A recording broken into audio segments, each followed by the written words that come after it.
Great morning, world. So good to be with you today. Excited about this guest, or there's an organic nature to why we're going to have the real Doug Woods.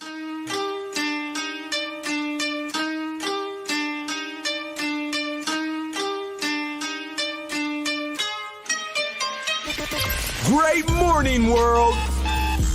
Welcome to the Rise Up with Dragon podcast with your host, Dragon.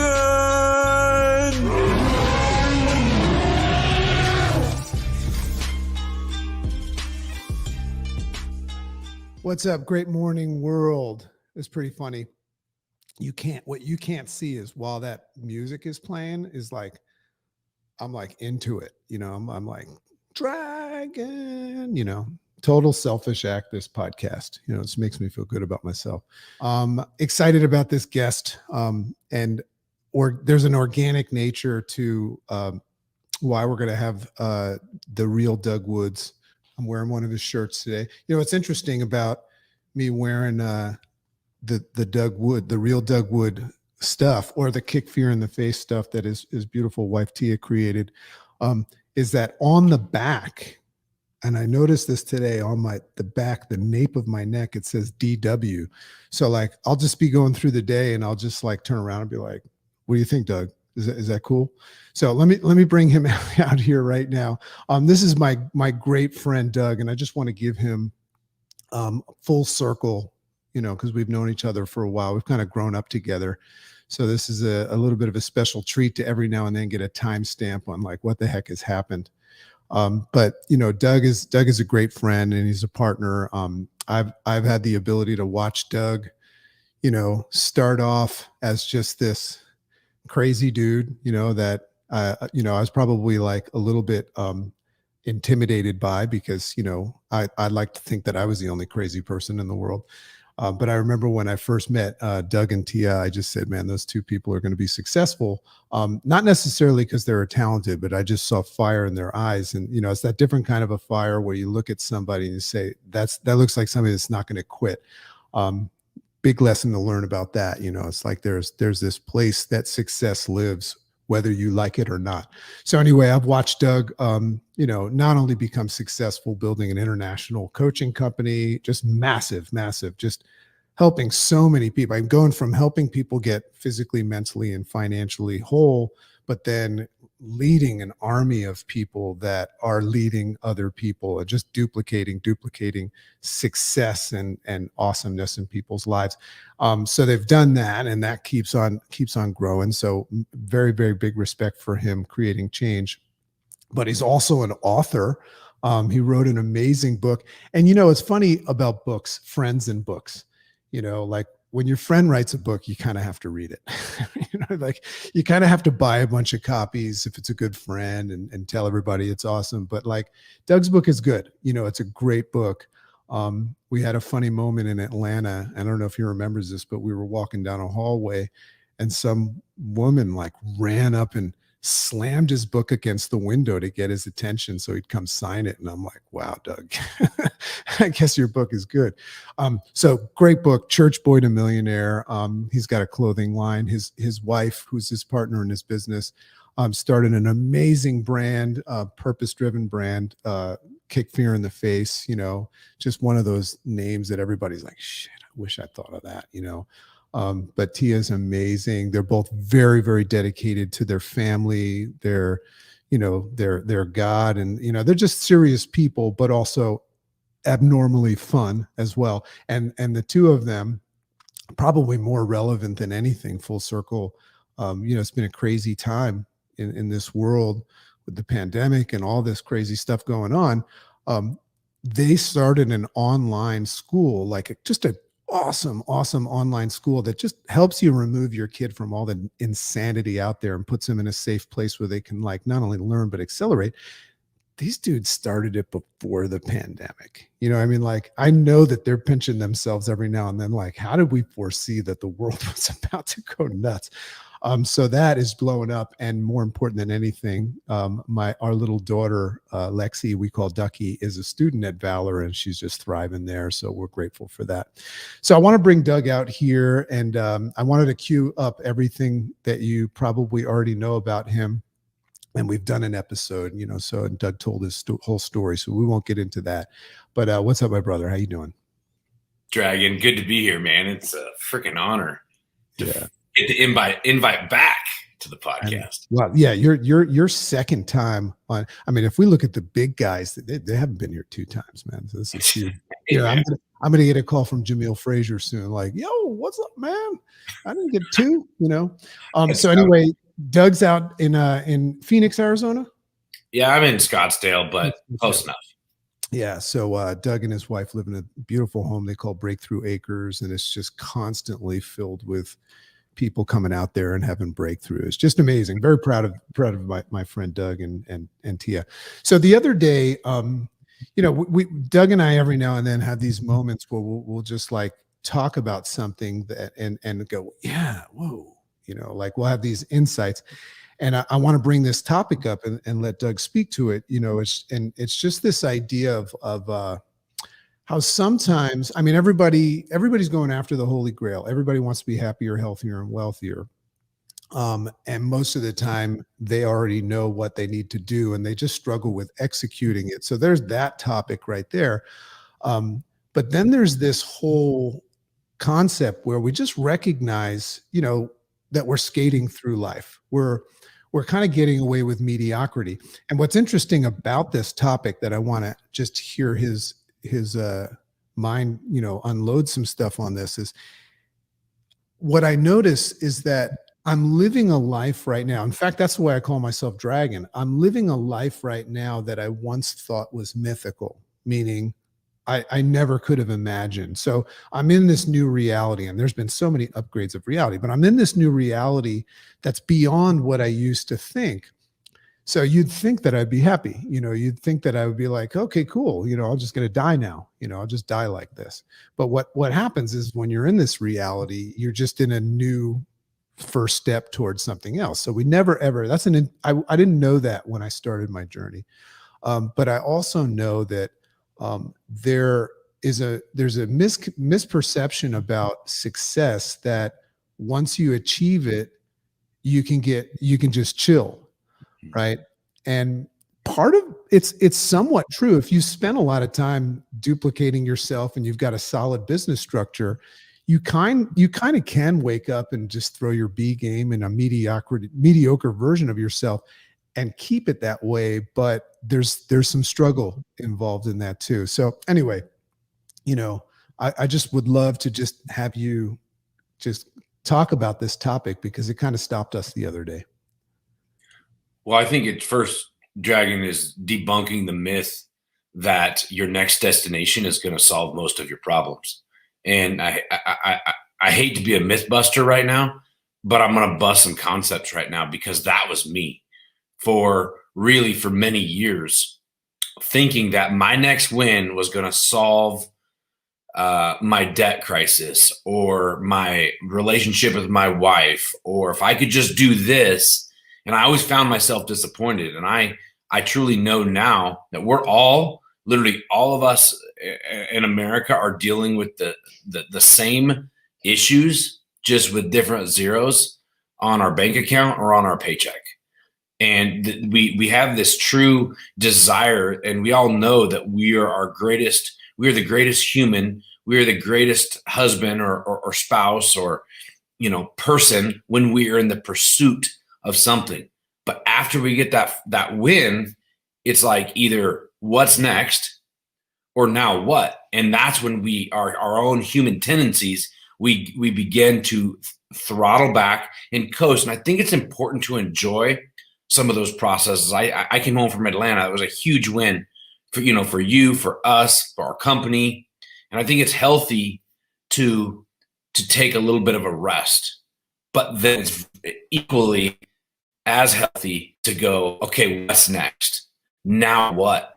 And I believe that's the beginning of the process, or I shouldn't say the beginning. That's the continuum of the process of not let those coasting moments become status quo and fallback moments. Let me ask about that, because you just hit on something. Because it's all about, like, first of all, if everybody is like catching themselves being part of what we're talking about as a potential challenge, we forgive you for you know not what you do. You know what I mean? Like, we're all unconscious to this stuff. Because if we actually knew how to catch ourselves, which is what I think we all need to work on, and not get off track, we would all be, this interview would be like happening from Mars right now, and Doug would be like in a satellite saying, "Hey, Dragon, the internet's great here." So Doug is referring to this big event, and he's right. It was a massive win. I mean, like, Doug, he gave this killer talk from stage, and there's 13,000 people in the crowd, and then there's thousands more watching virtually. So, I was on that stage too. And when I was up there, I was like, man, this is like, like, I'm going to deliver the goods and help people, but at the same time, I'm going to have a little moment here and say, like, whoa, this is pretty crazy. And then watching all the growth and the success that you've created for yourselves and for others. And it's exhausting. It's exhausting being there for people 100% in service. And then you come home and you need to take a break, and you should. It's important to decompress and stuff like that. But there's a difference between doing that so that you can go to the next step and checking out.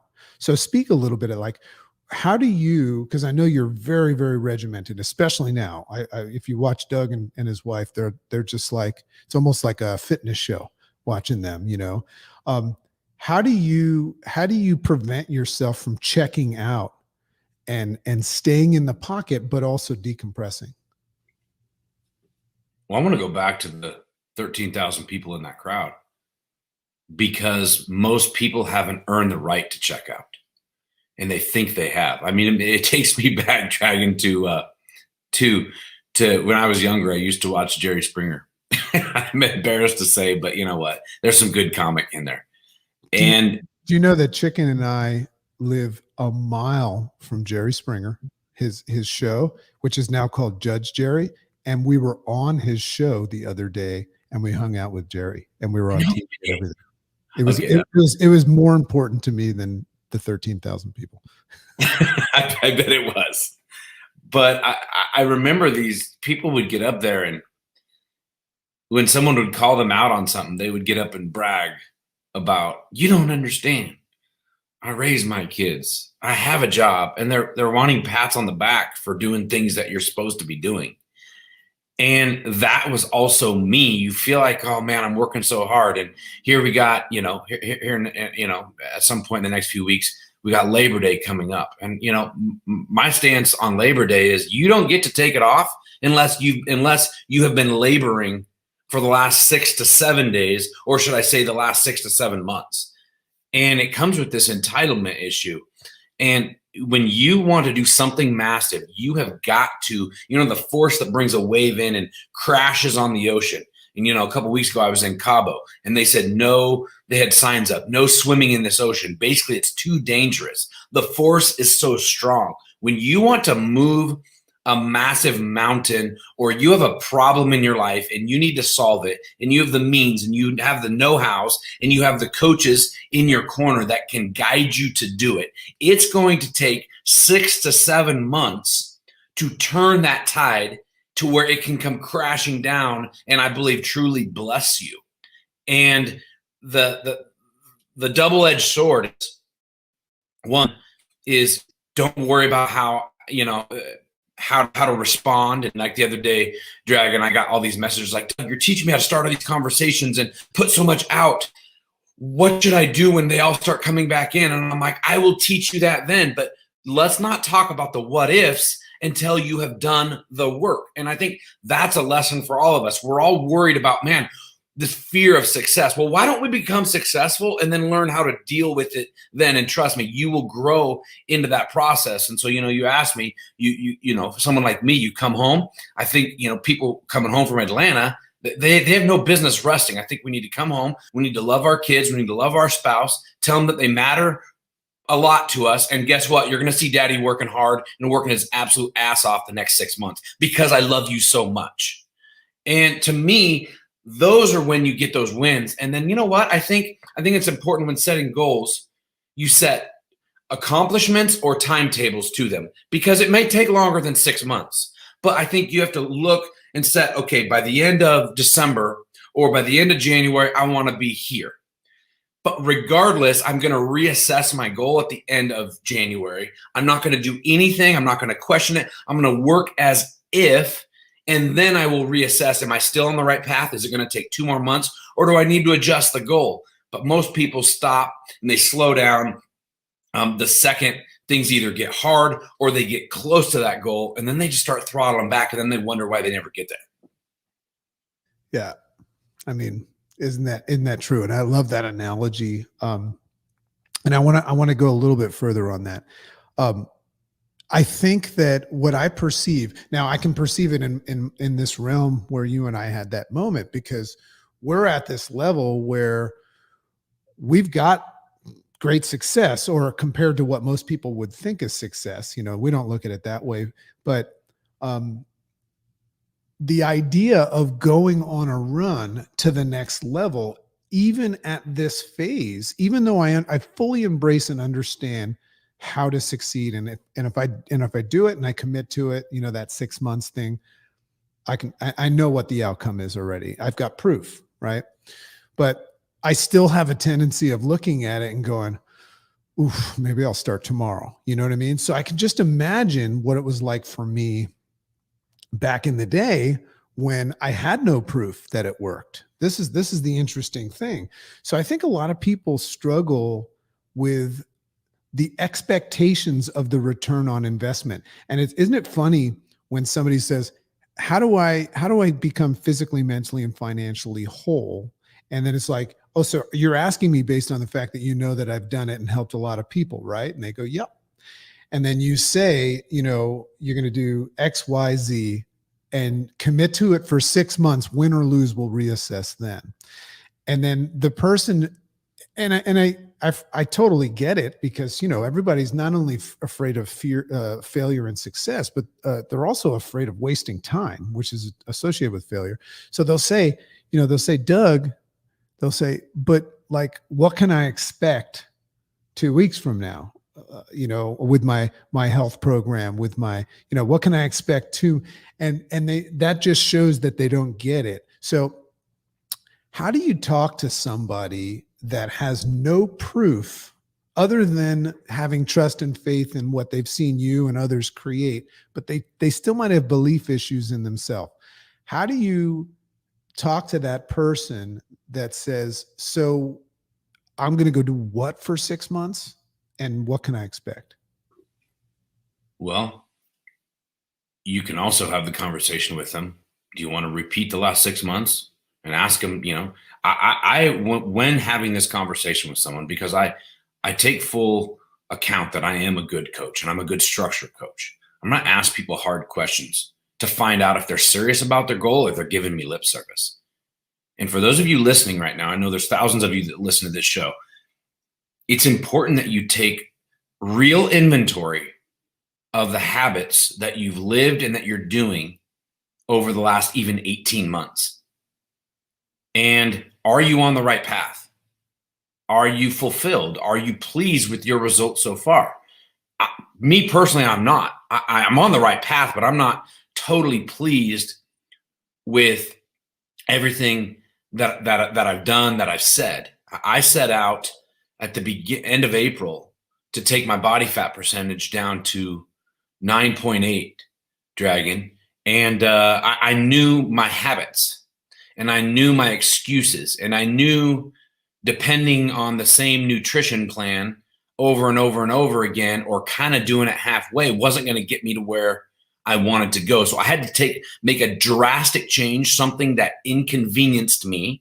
I also had to put my money where my mouth is. And I said, you know, I wish you would have been there saying, Doug, you keep talking about this every couple of months when we hang out and chat, but I'm not seeing any different I'm not seeing your body fat or your weight change. Now, most people won't say that to you, but they might be thinking it.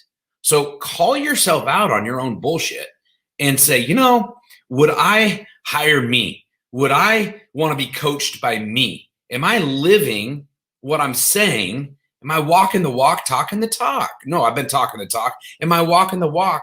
And so I knew I had to build accountability walls around us, Dragon.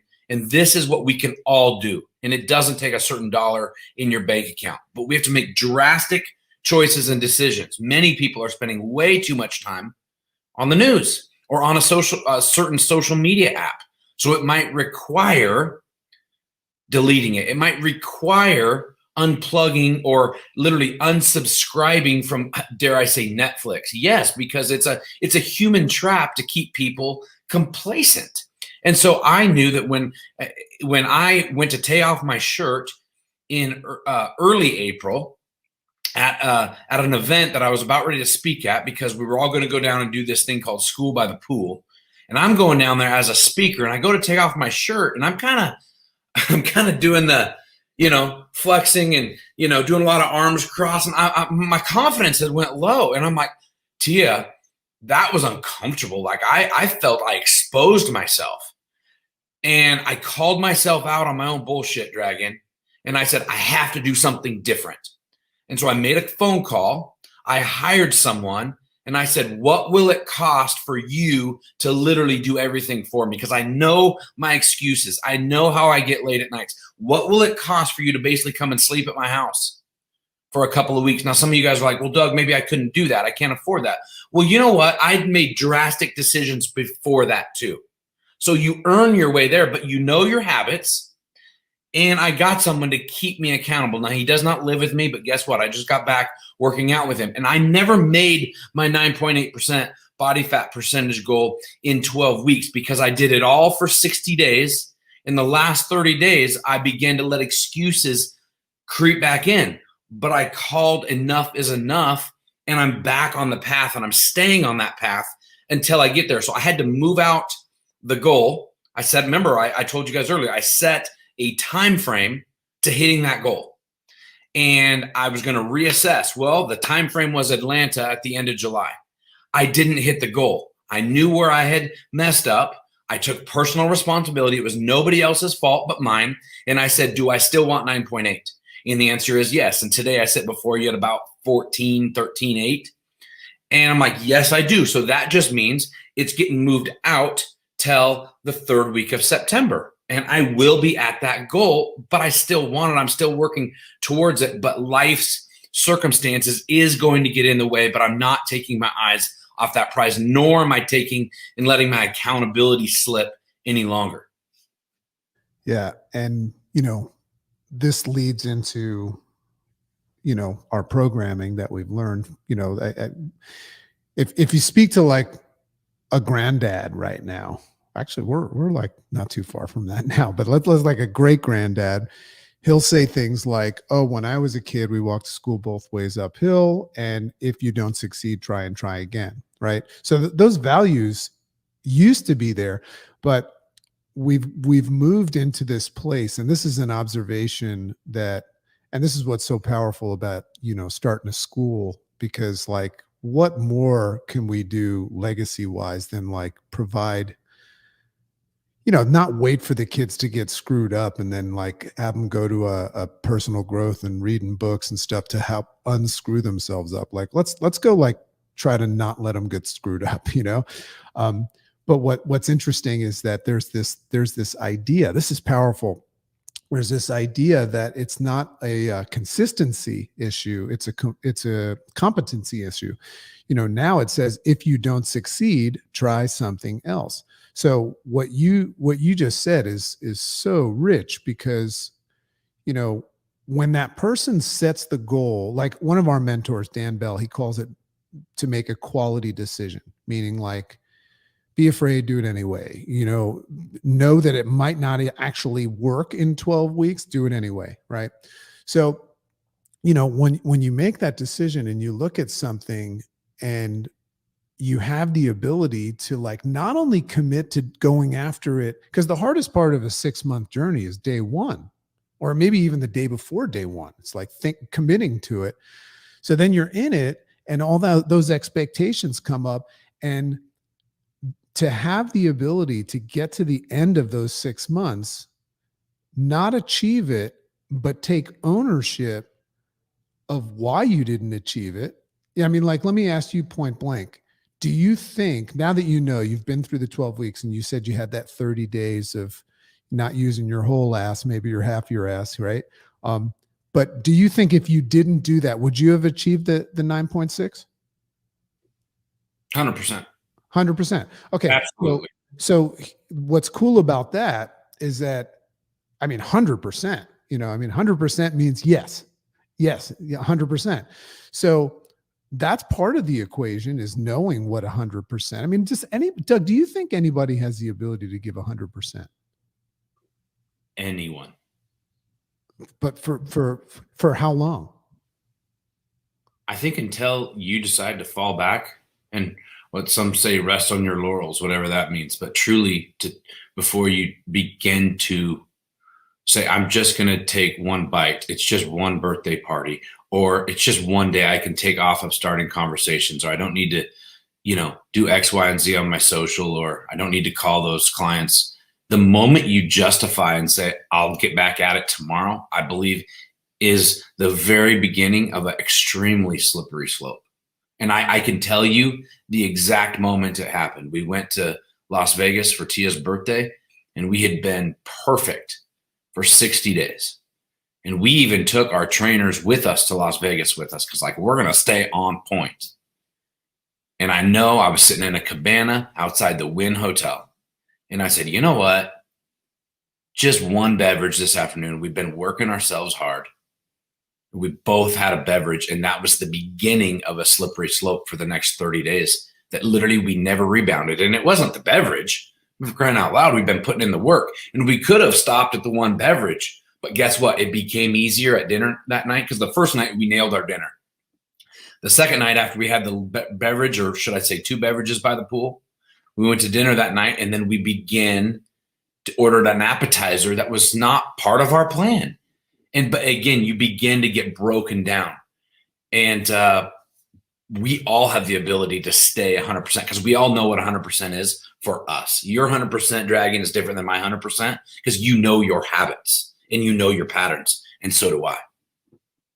Yeah, so fascinating, man, how we can talk ourselves in and out of something. And, I think that there's listeners here that are motivated by this stuff. And the only problem there, and as I talk about this all the time, is that there's a misnomer that you need motivation to succeed. I can promise you that Doug and his wife, when they were perfect for those 60 days, didn't wake up motivated every day. As a matter of fact, that's why they hired these people to come live with them, because they knew themselves, they knew their habits, right? Becoming motivated and unmotivated is a habit. But I think another thing that falls okay, so Chicken and I are getting ready to go to Aruba, and we're perfect on program. We're in your 60 days, right? I mean, to the rest of the world, obsessed. Hey, take it easy, guys. This is a little obsessive. That's how I know I'm doing it right. But we're going to Aruba. And so we had our talk the other day about what's going to happen in Aruba, because the truth is we're going to see our daughter in South Africa, in October. So we've set that as the timeline, right? So we're going to Aruba, and we go, well, so what's the strategy for Aruba? And as if it should be different, because it's Aruba, I guess when the water's bluer and the sun is nicer, maybe you're allowed to eat a cheeseburger or something. I don't know the rules behind that, but I found us not, just recreating what perfect means, right? But we caught it because we're conscious about it. And we came to this conclusion that we're just going to do what we're doing here in Aruba. And it'll probably be even more fun to do what we're doing here in Aruba, because Aruba is beautiful.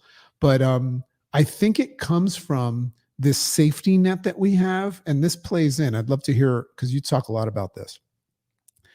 We've been brought up to think that obsessed is a bad word, right? So when you find yourself all in after something, guaranteeing success, that 100%, it's so easy to recognize that compared to everybody else, you're being obsessive, and that's not necessarily a good thing. I think that's where you start creating the hall pass. Folks, you got to be obsessed. When you make a decision, and again, when you make a decision, that means to kill off everything of old that keeps you from growing.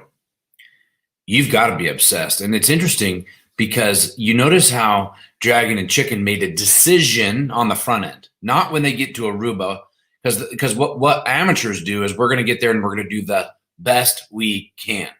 Let me just tell you, the best you can, 2 hours off that flight, as you're going through the airport and they're offering you free cocktails. Hey, just for the record, that's how I got 80 pounds overweight, doing the best that I could. Right. Because all of our best over good pretty much sucks. So you make a decision on the front end before you're in the moment.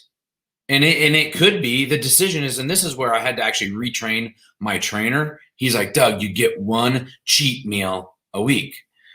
He goes, not a cheat day, a cheat meal. And I'm like, I don't do cheat meals. I said, if I'm doing it, it's going to be all by choice. I said, everything is by choice and it's decided on the front end. Cheat is when you, I shouldn't be doing this, and you deal with guilt and you do something that you regret. No, if I've worked my butt off, and he did 14 days into the program, he's like, Doug, you need to take a cheat or a choose, whatever you call it.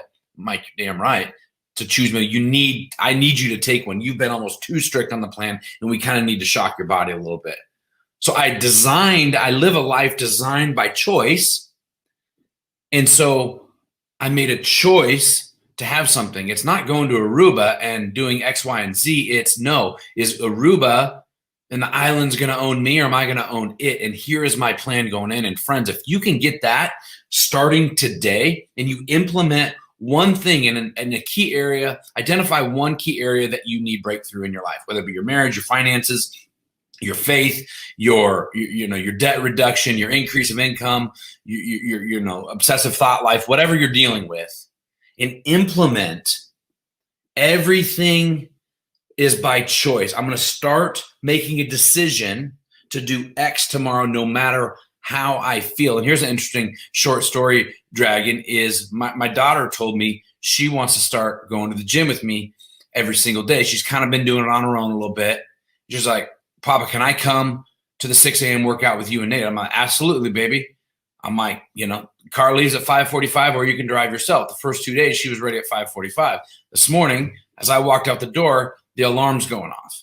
I go in, and I'm not going to wake my kids up. She's 16. She can get her butt out of bed. And parents, pay attention to that. Stop babying your kids. They know how to set an alarm. They can get up to it. But I did walk in, and I said, Mama, you going to the gym? She goes, oh, crap. And she starts to get up. I said, I'm leaving. But my challenge to you is you drive yourself there today, because you made a commitment, and you will feel good about it yourself. You're not disappointing me. And she goes like, yeah, thank you, Papa. And sure enough, I show up. I'm through my first workout with Nate, and here she comes walking in, because she made a commitment. Even though she was late, even though she slept through her alarm, I'm glad she gave herself grace, but she didn't completely throw in the towel and say, well, I'm already going to be late. I'm not going. I'll figure it out later, because she knows those habits. Now, this is only day 3.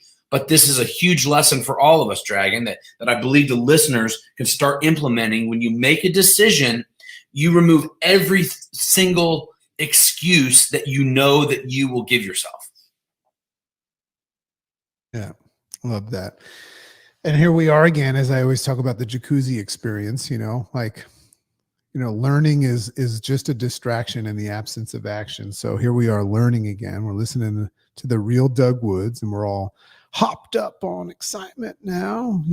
Maybe even you could even go get a real Doug Woods shirt and prance around. Sometimes that make me feel good. But it's drawing that line and making that decision. And the lesson, the reason why I thought this was an important conversation to have is that we very often see the person on stage. It's one thing to be the guy on stage in front of 13,000, but it's another to be one of 13,000 watching. And you're seeing somebody in what is perceived as a polished state. But it's important to hear, and these are the only kind of people that I like to hang out with. I don't like to hang out with people that think that they're important and that they've arrived and that they deserve more than anybody else. One of the things I respect about Doug and Tia is that they're at this level of success that most people don't know exists, and they're going harder at the next phase of their life than I saw them go when they had nothing, negative nothing. So that's a respect thing. But lot of valuable gems there. So Doug, last question, just to tie this up here. And also, by the way, Doug's got, an awesome podcast called The Real Doug Wood, right? The real Doug Wood. I came out with version 2. Unplugged. Doug Unplugged, because you know what? Sometimes you just got to be a little more unplugged. Yeah, well, that's Doug is known to go unplugged, and if you listen to his podcast like I do, if you liked what he talks about here, he gets a little bit more fired up there sometimes. So, because that's his platform. Like, you come into his house, he's going to say everything the way he sees it. He's actually really nice here with us today. But Doug, both an opportunity for you to yourself on the accountability table, but also just share kind of where your vision's at, because a lot of people perceive that you've arrived at something. Where is the Woods family going now? What's the next step? I mean, obviously you're gonna go for the 9.6. We know that, and what's your thing now that you're focused on and going after? What can we expect from you?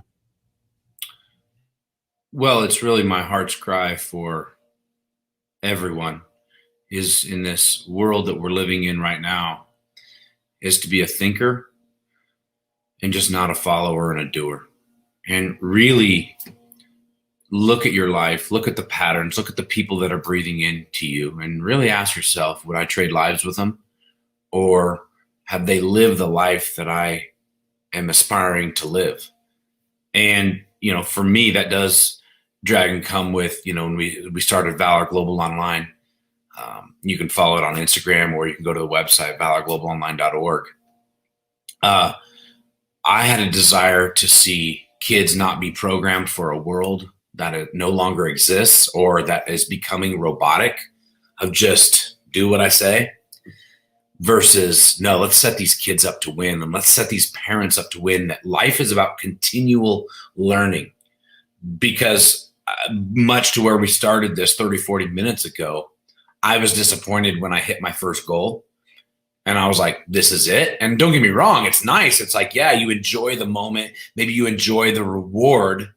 And this is my first goal when I hit a goal like 10, 11 years ago. You remember that. You were there, Dragon. And it was like, wow, this is awesome. I thought I had arrived. And a few days later, I'm like, okay, that's cool. But it's not all it's cracked up to be. So that must just mean it's a what's next. So yeah, T and I do live that. And I'm asking you, as listeners of this amazing podcast, what's next? Stay in that continuum and make sure that you're setting yourself up to win. You're setting your family up to win, and you're setting them up with real world, items and things and books to read. I mean, it shouldn't be something that when you're out of high school, you start reading personal development books. No, I was 32 years old before I read my first personal development book that had to do with bettering myself.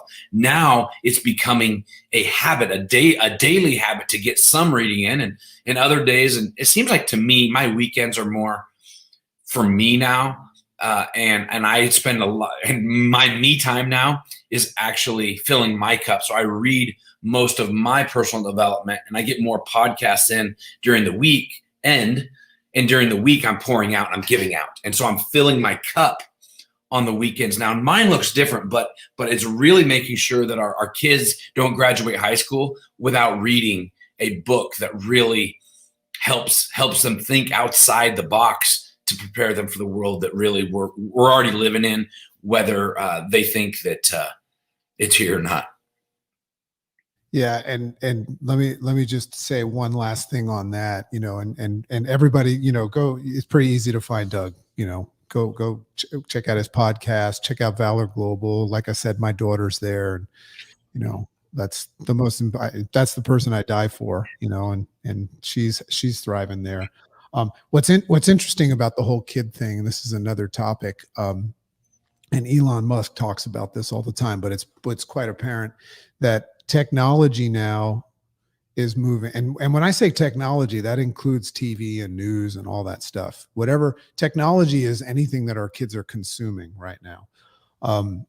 Technology is advancing so much faster than the human that we are close to a place where we will not know the difference between virtual reality and reality. So I just want to give everybody a heads up that's a parent, you know, and then I know this hits Doug, you know, in the heart. Our kids are very, very close to looking at what we call important and normal as a game and thinking that the game is normal. And how's that going to happen? Well, it's a guarantee it's going to happen if we continue to just let our kids consume whatever the heck they think is important to consume based on what their friends are telling them. So if you want to put a focus on something, you know, let's put it on making sure that our kids, like Doug said, you know, are learning something like that actually matters and keeps them in the realm of what we call reality. But then again, Elon Musk says we're so close to not knowing the difference between virtual reality and reality, we might actually be in the game already. we might actually, none of this might actually be real. But that's why I wanted to have the real Doug Woods here, just because we're keeping it real. So Doug, thanks so much. I'll put in the notes and stuff, I'll put the links to Doug's stuff. But yeah, so just imagine, Doug, like 2-3 years from now when we do this again, you know, like I said, we'll be on Mars or something, just like floating by each other in some satellites saying like, hey man, what's happening? I'd like that. Let's do it from space. Yeah. Love and appreciate you. Everybody have a wonderful, wonderful day. This has been Rise Up with Dragon, and just do something with it. You know, whenever somebody says, hey, great episode, great information, I was really inspired, I always respond by saying, hey, go do something about it. Love and appreciate you.